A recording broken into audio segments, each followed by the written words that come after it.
Welcome back on this Thursday morning. Now, there is a lot of fun to be had in the outdoors this summer, but as always, you want to be safe. We've got safety tips to bring you this morning. TV6's Andrew Lacombe live in the Marquette Fire Department with more. Good morning, Andrew. Good morning, Vicki. Yeah, we are at the Marquette Fire Department Station number 1 on South 3rd Street. There's another fire station that's also operational up on Front Street in Marquette. Now, right now at the fire department, we've got, of course, firefighters here around the clock, and they're ready to go if they get a call. We'll talk about fire safety tips in a moment, but I want to just show you what the scene is like here at the fire department this morning. This is the frontline engine that would be sent out with the firefighters if they are called to an accident or to a fire. You can see the firefighters got their equipment ready. Jeff Green, the lieutenant here at the fire department, was telling me that this rig has a lot of hydraulic equipment so it can respond quickly and well to an accident scene. Now, we'll be talking about some safety tips for the summer. Water safety is something we're going to talk about this morning, of course, on everyone's mind after the tragedy that happened yesterday down in Escanaba. We'll be talking about tips for being on the water. Also, along with fire, we'll be talking about safety around grills this time of year, and also safety with lawnmowers, with dealing with gas and repairing a lawnmower. So a lot of topics to cover here for the Marquette Fire Department this morning. We'll be coming back throughout your morning show. We'll head back to the studio for now, though. Live in Marquette, Andrew Lacombe, TV6 News. All right, thank you very much, Andrew. Some good information coming our way. Welcome back. 13 past. Summer is in full swing. Safety officials want everybody to remember some of the most fun summer activities can also be the most dangerous. We're getting some summer safety tips this morning. Andrew Lacombe at the Marquette Fire Department with more. Andrew? Good morning again, Vicki. That's right. We're at the Marquette Fire Department Station number 1 on South 3rd Street. We have a lot of summer fire safety tips to talk about this morning. Joining me is Lieutenant Jeff Green, an 18-year veteran of the fire department here. And you've seen a lot of mistakes that people make with grills, I bet, over those years. We have, yep. Sort of a common problem in the summertime. But I'm going to talk a little bit about ways that we can alleviate those issues. All right, what are the first mistakes that people should make and things that people should think about? Okay. Well, with the gas grill, which seems to be a little more popular than the charcoal type, one of the main issues is with the propane cylinder itself, making sure that that fitting is nice and tight, soaping that up, making sure that we don't have any leaks, checking the hose, making sure there isn't any dry rot. Just keeping the grill itself nice and clean is important, alleviate any sort of grease fires that may build up over time. If you do have a grease fire, having a fire extinguisher nearby is a great idea. As far as charcoal grills go, one of the main issues that seem to be a problem with those is the starter fluid. Once the fire is going, bad idea to spray the fluid on top of it. Never use anything other than charcoal starter to start that fire on there. Gasoline, other products are just a bad idea to use. Charcoal chimney starters is probably the safest way to start it. You can use just a piece of paper to start that grill up. And with either of them, a bad idea is to have that appliance on a wooden deck or anything that's a combustible surface that they're sitting on.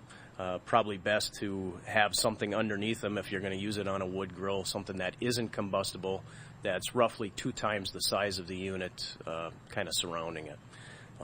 But that's basically the best way to keep our grilling safe. If you're going to use a propane grill and you need to transport that tank, securing them inside the vehicle so they're not rolling around is also a really good idea. Okay, of course, having that fire extinguisher around a big thing. Now, moving on to lawnmowers, a few things to keep in mind when you're using them or repairing them, right?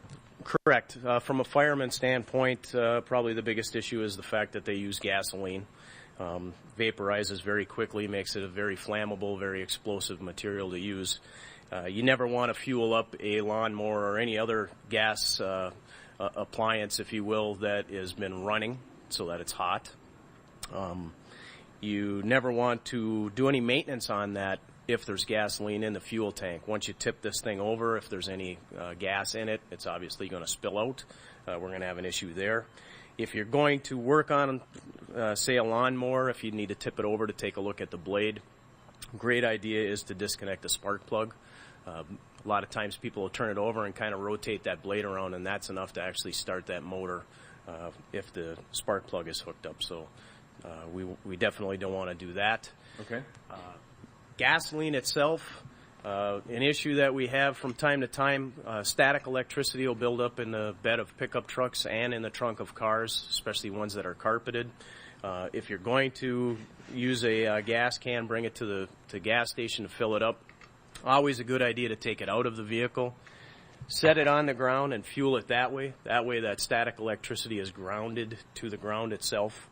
Makes it an awful lot safer. Same thing holds true of any type of gas equipment, gas-powered equipment. If you're going to do any sort of maintenance on it, disconnect that spark plug.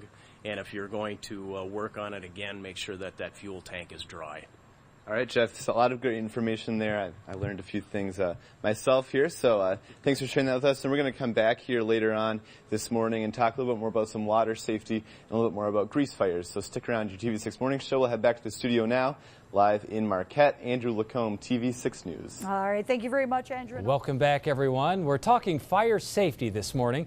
TV6's Andrew Lacombe joins us once again from the Marquette City Fire Department with more. Good morning, Andrew.